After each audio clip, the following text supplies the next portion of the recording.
Judulnya mungkin kedengaran dramatis banget ya, rencana pelarian seharga $5. Tapi ini bukan soal lari dari satu tempat secara fisik, ini tentang melarikan diri dari sebuah sistem. Sebuah pelarian yang, percaya atau enggak, dimulai dari sesuatu yang sangat, sangat kecil. Coba bayangin deh, suatu saat nanti, orang-orang bakal ngelihat ke zaman kita ini dan geleng-geleng kepala nggak percaya. Bukan karena krisis besar yang kita takutin, tapi justru karena sesuatu yang luar biasa sederhana. Rasa kaget mereka di masa depan itu bukan karena berita-berita heboh yang kita lihat sekarang. Bukan karena bank yang mendadak beku atau inflasi yang menggila. Penyebabnya justru sesuatu yang jauh lebih simpel. Sesuatu yang mungkin kita anggap remeh setiap hari. Sesuatu yang begitu kecil sampai-sampai hampir nggak kelihatan. Ya, benar. $5. Angka yang kayaknya nggak ada artinya ini justru jadi kunci dari semua yang akan kita bahas hari ini. Coba deh kita pikirin bareng-bareng. $5 itu apa sih?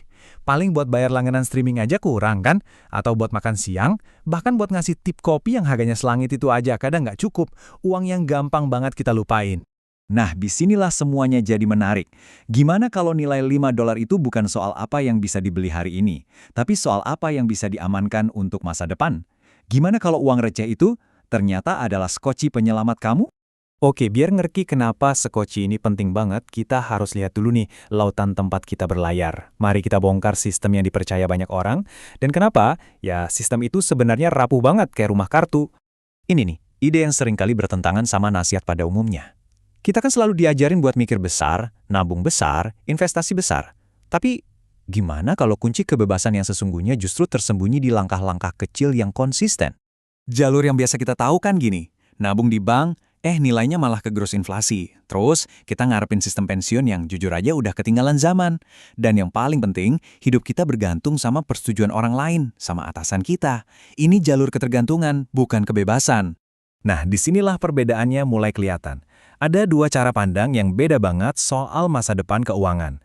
Satunya ditertawain, satunya lagi ya dianggap wajar. Yuk kita bandingin. Pasti deh, waktu Anda milih jalan yang beda, apalagi yang kelihatannya kecil-kecilan, bakal ada aja yang remehin. Ide ngumpulin aset dikit-dikit itu kedengaran konyol buat mereka yang maunya instan, atau yang cuma percaya sama skema investasi raksasa. Tapi, sementara mereka sibuk ngetawain, Anda diam-diam lagi ngelakuin sesuatu yang lain. Sebuah proses yang tenang, disiplin, dan gak perlu sorotan. Ini ada bedanya. Di satu sisi, ada jalur pasif, cuma berharap sistem bakal baik-baik aja.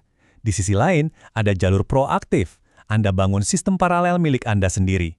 Ini bukan lagi soal jumlah, tapi soal kendali. Anda nggak lagi cuma berharap, Anda mulai membangun. Oke, biar makin jelas ya. Tujuan utamanya ini bukan soal investasi biasa. Bukan, ini soal mengubah cara berpikir. Tujuannya bukan buat kaya mendadak atau mengalahkan pasar, tapi sesuatu yang jauh lebih penting, yaitu kontrol. Penting banget buat dicatat ya, strategi ini bukan soal spekulasi.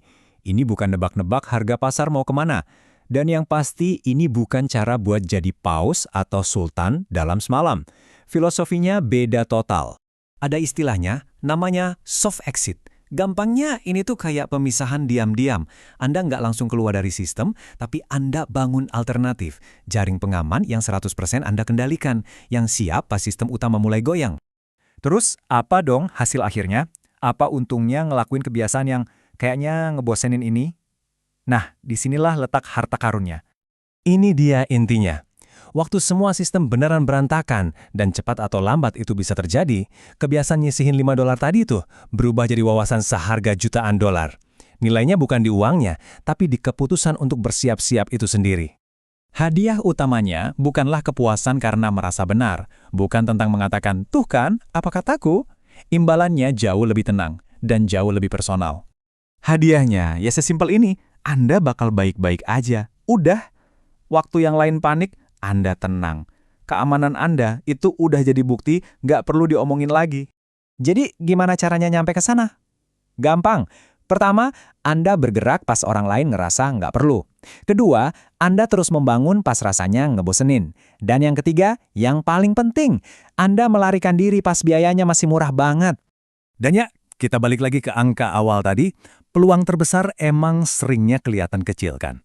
Pertanyaannya sekarang, apakah kita mau ambil kesempatan itu selagi harganya masih $5?